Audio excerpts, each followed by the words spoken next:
This is Jack again, but more on creation as the interview continues.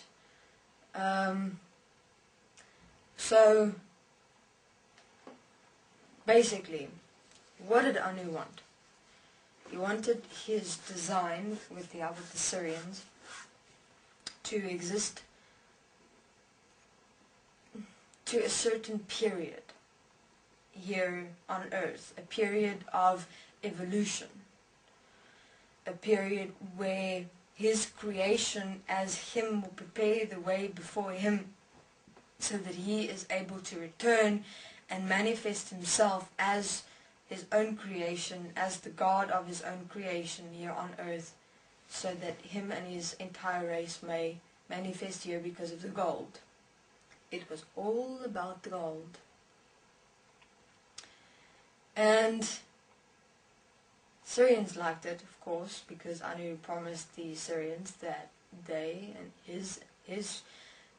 him and his race will also be able to manifest. So it was the Syrians and Anu and the serpents, those three, that would eventually become the god of this planet. Anu said he doesn't have a problem to share this planet with them because the systems of the Syrians, the design of the requirement to feed is the serpents, and then of course him, which is the design of the physical human vessel. Which is interesting because basically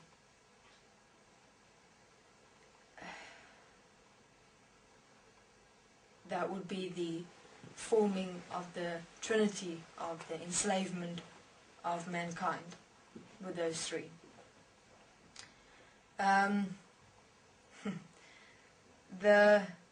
Okay, now we're to the Fitukas. They were the race that assisted with the more specific designs of nature. They basically manipulated, and let's call it they were the interior decorator of this earth. They specified in you have clay, and you are able to make the most beautiful shapes and forms with clay, specific shapes, however you wish and desire it to look like. So basically to them, in terms of the expression of this planet, nature,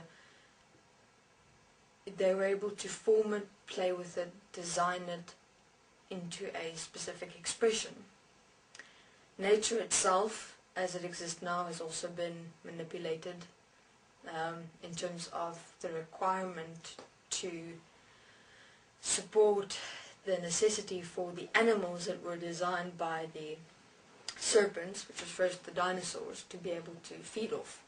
So that, because they also then required nurturing. And this is where the entire cycle of life, or circle of life, or not specific sure about the terminology, but something like that was placed in and developed. You know, where you have the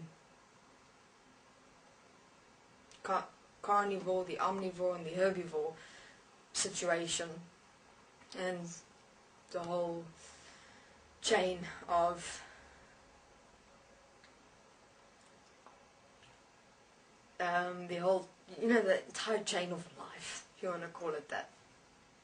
And so they assisted in that.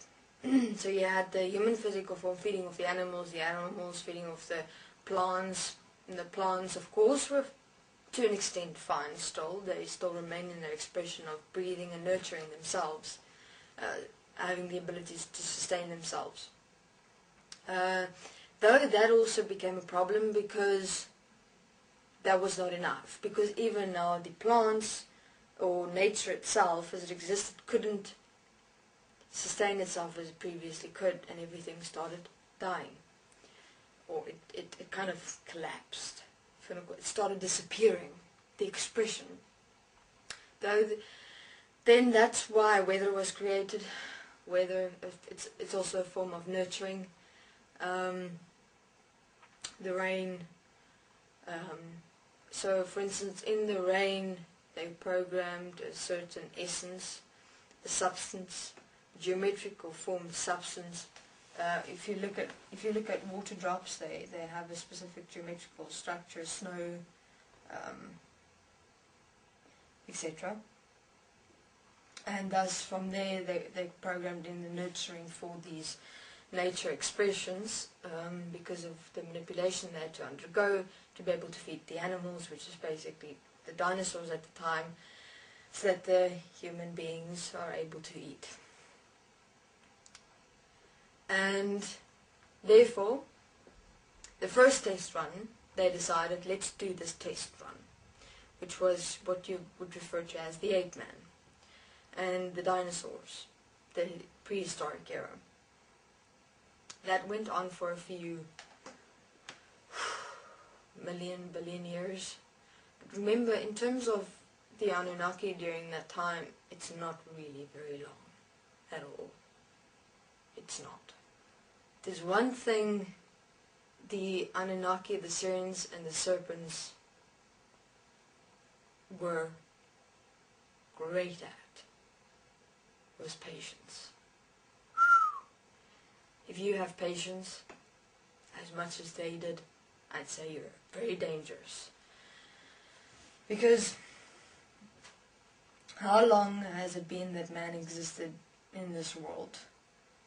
And all of this had been a plan to prepare the way for the Anunnaki, the Sirians, and the serpents to be able to once again come and manifest here in this world within the systems that have been placed in with you in one moment, to program you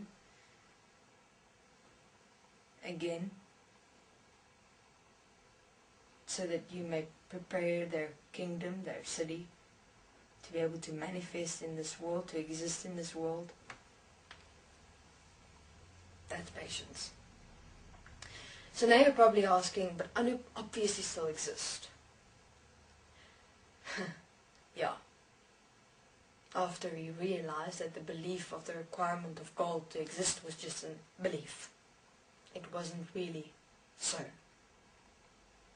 But all is specific.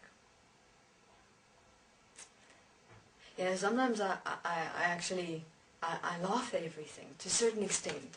You know, it's not a funny situation. I understand. Please don't get me wrong. I'm laughing from the perspective of realizing how this puzzle actually fits together and how everything then starts making sense. And that's what people ask. They want to make sense of the reason for what's going on here. Why they're here. Why is all of this happening? There must be a reason. And as the story flows, you'll see. And you'll actually laugh with me because you won't believe it. But then you will. Thank you. This is Jack.